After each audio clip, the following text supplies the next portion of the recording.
कोई भी master plan एक पॉपुलेशन प्रोजेक्शन के आधार पर बनाया जाता है और पटना मास्टर प्लान में 2031 में पॉपुलेशन का प्रोजेक्शन 60 लाख का किया गया है, जिसमें शहरी क्षेत्रों की जनसंख्या 81% उस समय हो जाएगी और ग्रामीण क्षेत्रों की जनसंख्या मात्र 19% रहेगी। पटना मास्टर प्लान 2031 अक्टूबर 2016 में अधिसूचित हुआ था। इसमें कुल 13 प्रखंड एवं 7 नगर निकायों का क्षेत्र शामिल है। पटना महानगर क्षेत्र का कुल क्षेत्रफल 1167 वर्ग किलोमीटर है। इस प्लान में लैंड यूज़ क्लासिफिकेशन की बात कही गई है। विभिन्न प्रकार के जो जोन्स इसमें क्लासिफाई किए गए हैं, उसमें residential zones, industrial zones, commercial zones, public and semi public lands का प्रावधान किया गया है। पटना मास्टर प्लान में रोड नेटवर्क एक ग्रिड पैटर्न के आधार पर है, जिसमें 80 metre, 60 metre, 45 metre, 36 metre, 30 metre, 27 metre, 24 metre, 18 metre एवं 12 मीटर चौड़ी सड़कें बनाने का प्रावधान रखा गया है। इस मास्टर प्लान में सड़क के दोनों ओर पैदल पथ बनाए जाने की योजना है। सड़क के दोनों ओर पेड़ पौधे लगाए जाएंगे ताकि वातावरण सुरक्षित रहे। इन सड़कों के नीचे आधुनिक तकनीक द्वारा अंडरग्राउंड केबलिंग डाली जाएगी और अत्याधुनिक ड्रेनेज सिस्टम बनाया जाएगा। मास्टर प्लान में प्रस्तावित सड़कों तथा इससे संबंधित सुविधाओं का समावेश पथ निर्माण विभाग के माध्यम से कराया जा सकता है। पथ निर्माण विभाग इस मास्टर प्लान में कई पथों की परिकल्पना की गई है जो नए बनने हैं। कई ऐसे पथ हैं जो पूर्व से अवस्थित है, उनका चौड़ीकरण किया जाना है। पटना मास्टर प्लान 2031 में 80 मीटर चौड़ाई का सेंट्रल स्पाइन रोड प्रस्तावित है, जिसका निर्माण पथ निर्माण विभाग द्वारा किया जाएगा। इसी प्रकार 11 पथ ऐसे हैं करीब 400 किलोमीटर लंबाई के, जिनकी चौड़ाई 60 मीटर होगी। उनका निर्माण भी पथ निर्माण विभाग द्वारा किया जाना है। इन पथों के माध्यम से संपूर्ण पटना मेट्रोपॉलिटन एरिया में आवागमन सुगम हो सकेगा। पटना मास्टर प्लान को कार्यान्वित करने, विशेषकर सड़कों के अलाइनमेंट की जमीनी हकीकत की जानकारी के लिए ड्रोन वीडियोग्राफी कराया गया है। प्रस्तावित 80 मीटर एवं 60 मीटर चौड़ी सड़कों के इंटरसेक्शन पॉइंट्स तथा अन्य महत्वपूर्ण स्थलों की वर्तमान और प्रस्तावित स्थिति निम्न प्रकार है। यह स्थान मुसौला दानापुर है, जो एम्स के बहुत नजदीक है। यहाँ 80 मीटर चौड़ी सड़क बनाने का प्रावधान है। यह सड़क नगवा, एम्स, नत्थुपुर, सिमली, मुरारपुर होते हुए सबलपुर तक जाएगी। इस जगह का नाम आनंदपुर बिहटा है। यहाँ 60 मीटर चौड़ी सड़क प्रस्तावित है। यह सड़क बंका घाट से शुरू होकर गंगा घाट, लोदीपुर, मनेर दरगाह, हसनचक होते हुए कटेसर तक जाएगी। इस जगह का नाम सबलपुर है। यह बंका घाट स्टेशन के समीप है। इस स्थान पर 80 मीटर चौड़ी सड़क बनाए जाने की योजना है। यह सड़क नगवा, एम्स, नत्थुपुर, सिमली, मुरारपुर होते हुए सबलपुर तक जाएगी। यह स्थान दीघा दियारा है, जो दानापुर खगौल में स्थित है। यहाँ 60 मीटर चौड़ी सड़क प्रस्तावित है। यह सड़क कुर्जी से शुरू होकर खगौल बस स्टॉप, दरवेशपुर दियारा होते हुए महादेवा तक जाएगी। यह स्थान माधोपुर मनेर है। यहाँ 80 मीटर चौड़ी सड़क बनाने का प्रावधान है। यह सड़क नगवा, एम्स, नत्थुपुर, सिमली, मुरारपुर होते हुए सबलपुर तक जाएगी। इस स्थान का नाम सोनारू फतूहा है। यहाँ 60 मीटर चौड़ी सड़क प्रस्तावित है। यह सड़क रसूलपुर कुर्था से शुरू होकर सोनारू, सीरमपुर होते हुए हसनपुर तक जाएगी। इस स्थान का नाम नत्थुपुर है, जो फुलवारी शरीफ में स्थित है। यहाँ 80 मीटर चौड़ी सड़क बनाने का प्रावधान है। यह सड़क नगवा, एम्स, नत्थुपुर, सिमली, मुरारपुर होते हुए सबलपुर तक जाएगी। पटना गया रोड पर एक आधुनिक अंतरराज्यीय बस अड्डे का निर्माण किया जा रहा है। इस बस अड्डे को भविष्य में मेट्रो रेल से जोड़ना भी प्रस्तावित है। पटना मेट्रो रेल एक बहुत ही महत्वाकांक्षी योजना है। पटना मेट्रो प्रथम चरण में दानापुर छावनी से शुरू होकर शताब्दी स्मारक, राजा बाजार, राजभवन, पटना जंक्शन होते हुए बाईपास तक जाएगी। इसके अलावा दीघा से शुरू होकर IIT पटना होते हुए शिवपुरी तक जाएगी और डाक बंगला से शुरू होकर गांधी मैदान, PMCH, राजेंद्र नगर, महात्मा गांधी सेतु होते हुए ISBT तक जाएगी। इन सड़कों और मेट्रो रेल बनने के बाद शहर का पब्लिक ट्रांसपोर्ट सिस्टम विश्व स्तरीय बन जाएगा और इस क्षेत्र का यातायात काफी सुगम हो जाएगा। पटना मास्टर प्लान में प्रस्तावित सड़कों का निर्माण पटना महानगर क्षेत्र में प्रस्तावित टाउनशिप डेवलपमेंट एवं आधारभूत संरचनाओं के सुनियोजित विकास में सहायक होगा। भविष्य में इसमें 5 टाउनशिप्स को बसाने का भी प्रावधान है, जो कि बिहटा, नौबतपुर, हथुआ, पुनपुन और खुशरूपुर रहेंगे। इन सभी सैटेलाइट टाउन में विश्व स्तरीय आवासीय परिसर और व्यावसायिक केंद्र बनाने की योजना है, जिसके बाद इन क्षेत्रों में औद्योगिक और सेवा क्षेत्र का विकास हो सकेगा और पटना शहर पर जनसंख्या का दबाव कम हो सकेगा। पटना मास्टर प्लान को कार्यान्वित करने के लिए संबंधित विभागों एवं संस्थानों के साथ समन्वय स्थापित किया जा रहा है। इसके अंतर्गत एरिया डेवलपमेंट स्कीम एवं जोनल डेवलपमेंट प्लान तैयार करने की योजना नगर विकास एवं आवास विभाग द्वारा लाई जा रही है। मास्टर प्लान क्षेत्र के नए क्षेत्रों के विकास के लिए एरिया डेवलपमेंट स्कीम्स का कॉन्सेप्ट लाया गया है। एरिया डेवलपमेंट स्कीम्स देश के विभिन्न राज्यों में टाउन प्लानिंग स्कीम्स के रूप में भी जाना गया है। यह ऐसी योजना है जिसमें कि बिना भूमि के अधिग्रहण किए हुए वहाँ के जो भूमि के मालिक हैं उनसे वार्ता कर, उनका कोऑपरेशन लेकर और विन विन सिचुएशन इस तरह से लिया जाता है कि जो भूमि मालिक हैं उन्हें ओरिजिनल ज़मीन से कम भूमि मिलती है, परंतु सारे इंफ्रास्ट्रक्चर के साथ, सारी आधारभूत संरचनाओं के साथ वो मिलती है, जिससे उनके ज़मीन का वैल्यू कई गुना बढ़ जाता है और नए क्षेत्रों का पूर्ण रूप से विकास भी हो जाता है। इस मास्टर प्लान को योजनाबद्ध तरीके से क्रियान्वित करने के लिए 15 जोन्स में बांटा गया है और प्रत्येक जोन को विकसित करने के लिए जोनल डेवलपमेंट प्लान बनाया जा रहा है। जोनल डेवलपमेंट प्लान से जितने जोन हैं उनको डिटेल प्लानिंग किया जा सकेगा और कौन सुविधा, कौन पब्लिक यूटिलिटी किस जगह दिया जाए और डिटेल के रूप में किस तरह से प्लानिंग किया जाए, उसका वो कॉन्सेप्ट उससे निकल पाएगा। पटना मास्टर प्लान को 3 चरणों में लागू करने की योजना है। प्रथम चरण वर्ष 2021 तक का होगा, जिसमें 318 वर्ग किलोमीटर क्षेत्र को विकसित करने की योजना है।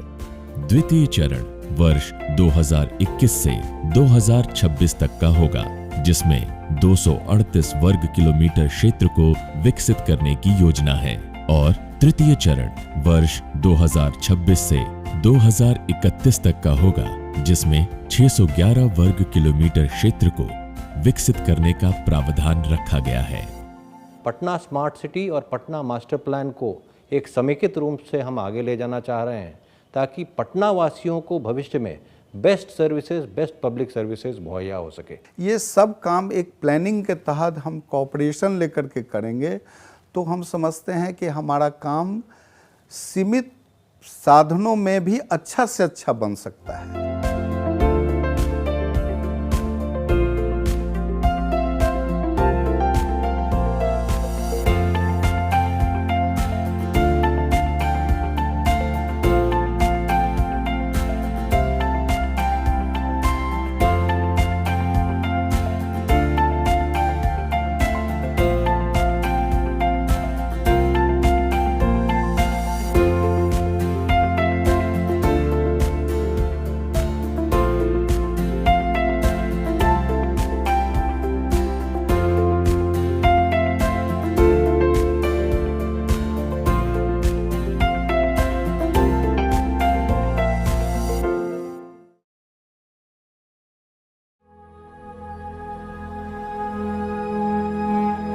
In the year 2016,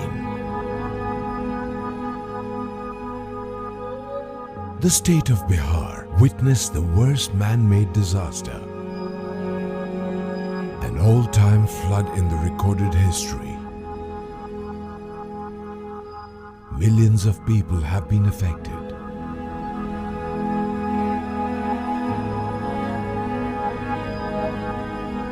The silt deposition increased many-fold after the construction of the Farakka barrage and is the root cause of this terrible deluge.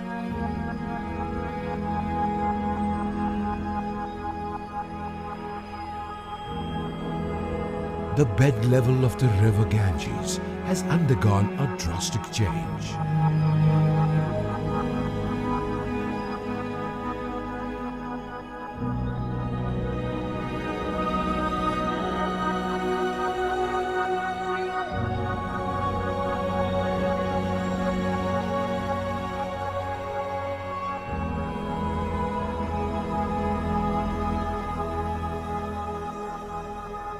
Farakka barrage had affected adversely the upstream areas of the river owing to the constricted flow and obstruction in the natural flow of the river.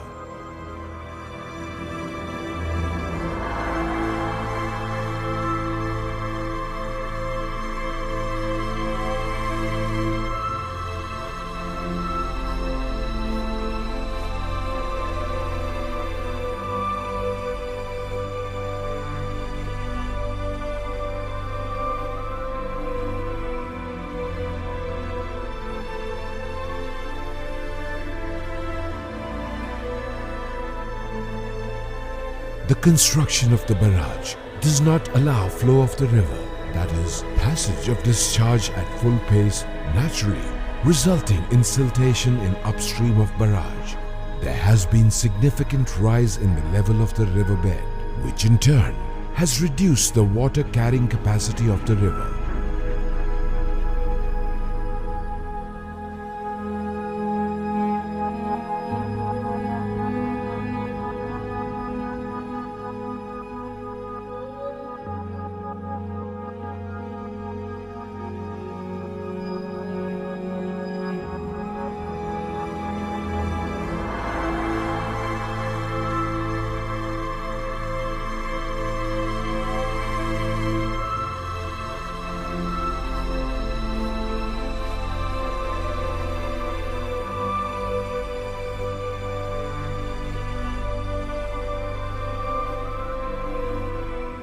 The silt deposition was very minimal before the construction of the Farakka barrage.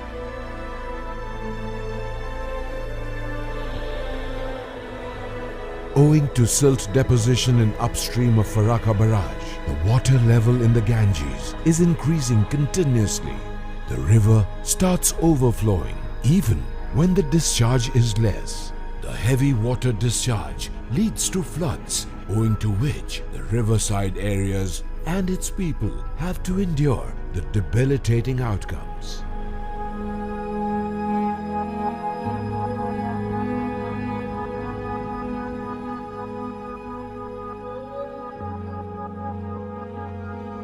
It is because of the continuous deposition of silt that in 2013, the water level crossed the previous high water level and reached to 34.50 meters at Bhagalpur.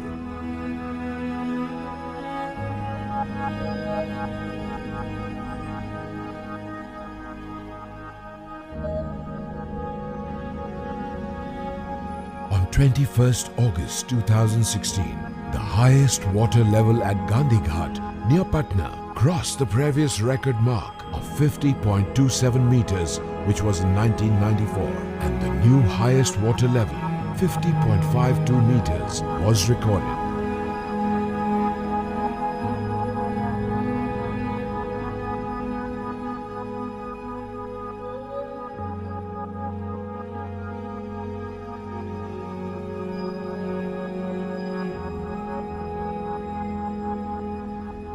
On 22nd August 2016, Hathida crossed previous highest water level, which was 43.15 meters in 1991, and the new highest water level of 43.18 meters was recorded.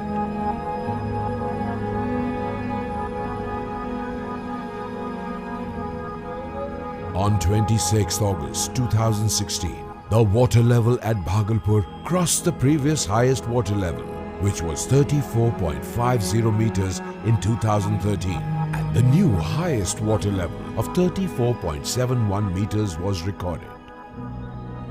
The unprecedented floods that we see in Bihar and UP are largely due to contribution from the two dams. Bansagar Dam along Son River in Madhya Pradesh in the upstream, and Farakka Dam on the Ganga River in West Bengal. Notably, Mr. Kapil Bhattacharya, Engineer-in-Chief of West Bengal, had warned about absence of sufficient water, catastrophic floods and sedimentation in the upstream back in the 1970s.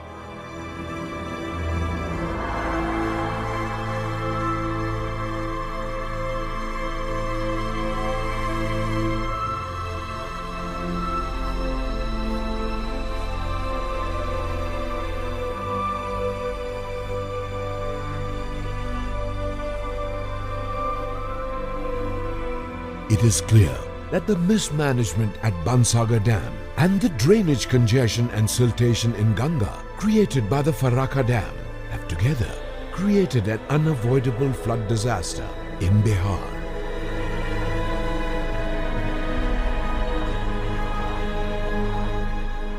The Farakka issue is extremely serious and cannot be ignored any longer.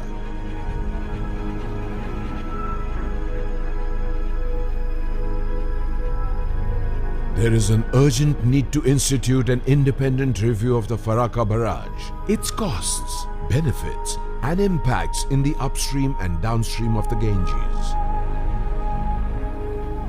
The review must look into all options, including operational and structural decommissioning of the barrage.